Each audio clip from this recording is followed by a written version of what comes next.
Race extraterrestre proche de la Terre, partie 1. Merci d'être ici avec moi une fois de plus, j'espère que vous allez très bien aujourd'hui, je suis Marie. Bienvenue sur ma chaîne, ces informations peuvent être considérées comme de la science-fiction ou comme le spectateur le voit le mieux et je les publie uniquement à des fins de divertissement. Cependant, je prends mes informations très au sérieux et pour ceux qui ont des yeux pour voir, j'écris ceci le matin du 29 janvier 2025. Il y a actuellement entre 950 et 1000 vaisseaux spatiaux de plus d'1 kilomètre de long en orbite terrestre, et cela est constant depuis de nombreuses années. Quel vaisseau appartient à qui ou à quelle race est connu en détail uniquement par le contrôle du trafic spatial dans le Viera, le vaisseau biosphère caché derrière la Lune. C'est le plus grand vaisseau en orbite terrestre après la Lune elle-même, qui est ce qu'il reste d'un vaisseau biosphère encore plus grand. La communication entre tous ces vaisseaux stationnés en orbite terrestre est plutôt mauvaise, principalement parce qu'ils ne se connaissent pas vraiment, ou qu'ils n'ont rien à se dire les uns aux autres, ou du moins c'est ce qui est dit, car toute la coordination et les communications nécessaires passent par le siège local de la Fédération Galactique dans le Viera, qui est le hub local pour à peu près tout. De tous ces presque 1000 grands vaisseaux en orbite terrestre, la fédération locale déclare officiellement qu'ils appartiennent principalement aux races spatiales humaines lyriennes et à d'autres races non lyriennes couramment connues, tout ici pour surveiller leurs graines d'étoiles et assister à l'ascension planétaire et à sa rupture avec la tyrannie. Au moins cette dernière partie est clairement de la propagande de la fédération pour moi, comme la plupart d'entre vous le savent déjà. Contrairement à la façon dont l'interaction entre les races extraterrestres est représentée dans la fiction scientifique sur Terre, en particulier dans les blockbusters hollywoodiens, les différentes races stellaires se mêlent rarement les unes aux autres, encore moins coexistent ou vivent ensemble, par exemple en tant qu'équipage d'un vaisseau spatial. La façon dont je vois les choses est que le mélange de plusieurs races stellaires très différentes, voire de différentes espèces, dans un seul vaisseau spatial est simplement le reflet de la société moderne aux États-Unis avec leurs agendas inclusifs.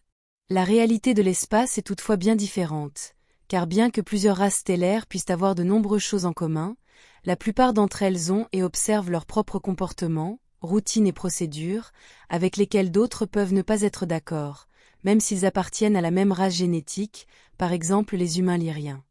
Cela même si l'inverse peut également s'appliquer, où des races stellaires très génétiquement différentes peuvent très bien s'entendre entre elles et coexisteraient très pacifiquement et efficacement.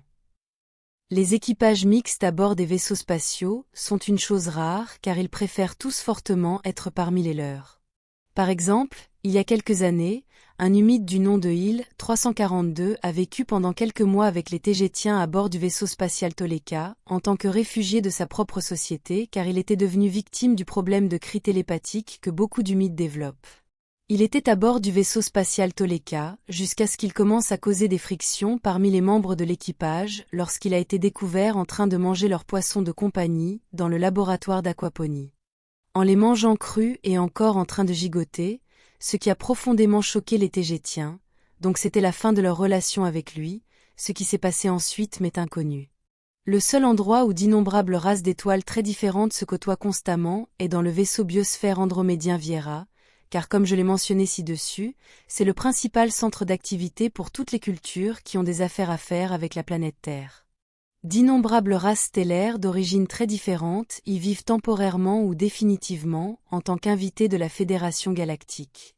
Parmi ceux qui y vivent, on trouve les Étortans, qui sont des membres de haut rang de la Fédération et appartiennent à la famille des races d'aliens grises originaires de la région générale d'Orion.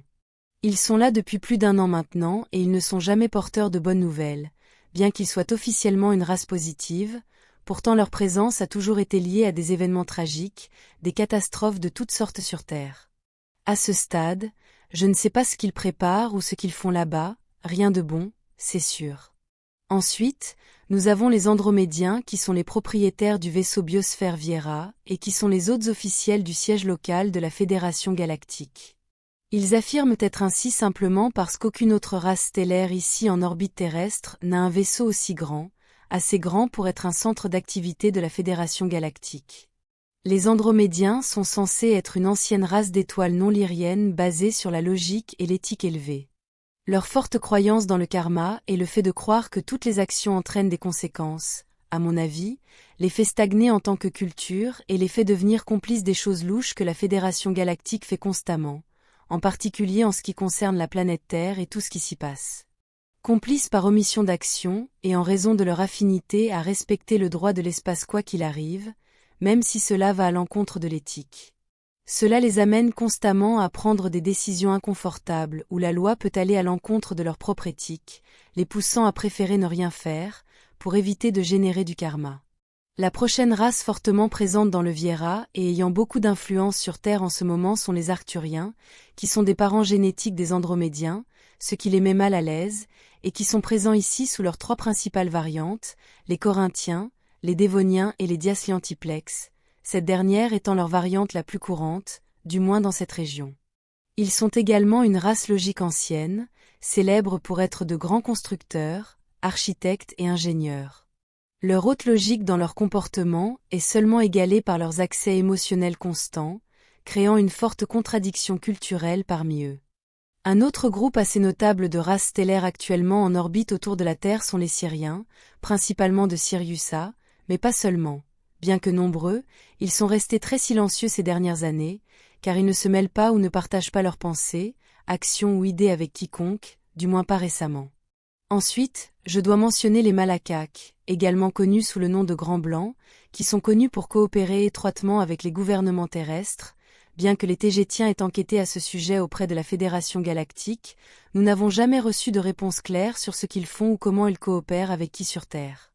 Encore une fois, cela relève des parties les plus sombres et des choses de la Fédération Galactique locale.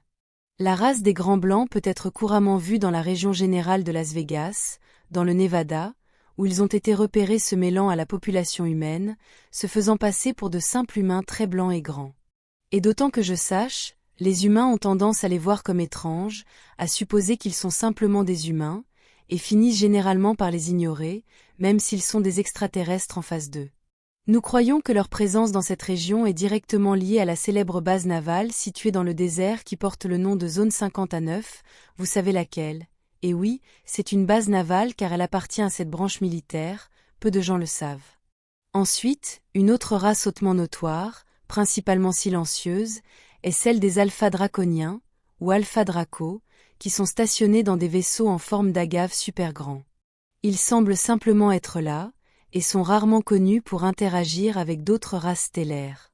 Ils se caractérisent également par le fait d'avoir leur roi et leur leader ici en orbite basse de la Terre, et non ailleurs comme on pourrait s'y attendre, par exemple sur leur planète d'origine.